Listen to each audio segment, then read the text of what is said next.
Youth Villages started in 1986 in Memphis, Tennessee as a small residential treatment provider, but we pretty quickly learned that the work really needed to be done in the community. We started when Pat Lawler, our CEO, who's still our CEO, was approached by a juvenile court judge and asked to run a campus that was working with boys there in Memphis, Tennessee. Across Tennessee, we serve over 6,000 youth on any given day, and here in Middle Tennessee, we serve over 2,000 kids on any given day. And that doesn't even include the calls into our crisis hotline, which for the state is around 19,000 calls a year.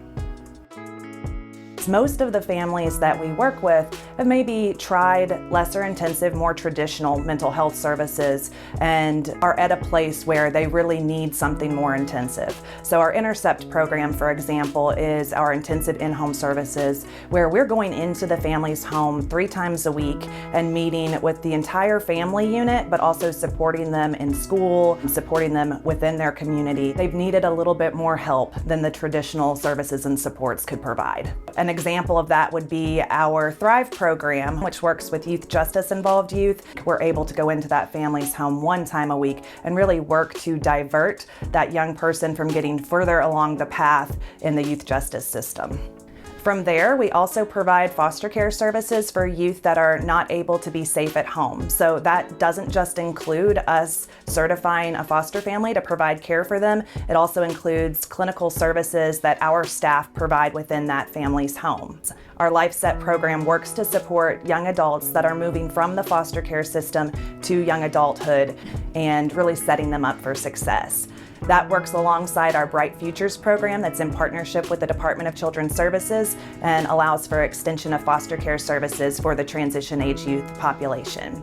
Another option is adoption. So we provide adoption services here at Youth Villages. So kids that are in our foster care program that aren't able to return either to their parents or a family member, we facilitate adoption where appropriate within their foster home.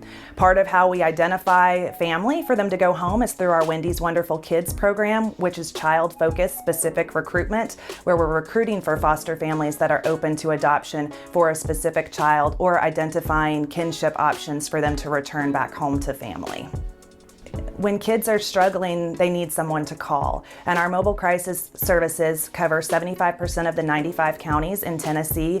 And when a child is experiencing suicidal ideation, homicidal ideation, psychosis, or just a significant mental health crisis, they're able to call into our hotline and speak directly with a counselor who then determines if they need to dispatch someone for a face-to-face assessment and make recommendations for treatment that may include hospitalization, but many times includes a referral to a community-based service.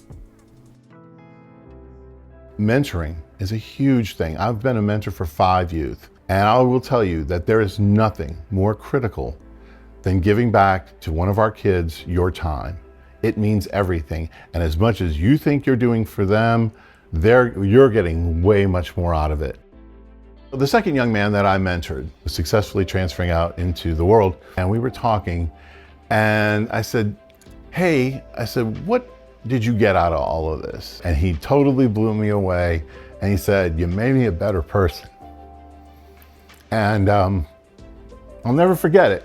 It was a shot in the heart in the best way possible. It's just so genuine. They're all great kids. That's the thing. Most of them have not had fathers or of any positive male role model at all. They need us. And I would love to see more of it. One thing I want to highlight is just the need for support of foster care and the recruitment of foster parents. And a big initiative of ours is to really try to communicate that to as many community members as possible.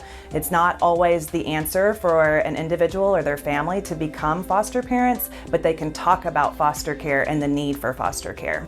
Our mission, helping children and families live successfully, drives every decision that we make. First and foremost, that's rooted in our belief that children are raised best by their families. So the work that we do now in 29 states is really focused on going into the family home and working with every single system that impacts that young person. So that's the individual, the family, the school, peers, but also their overall community.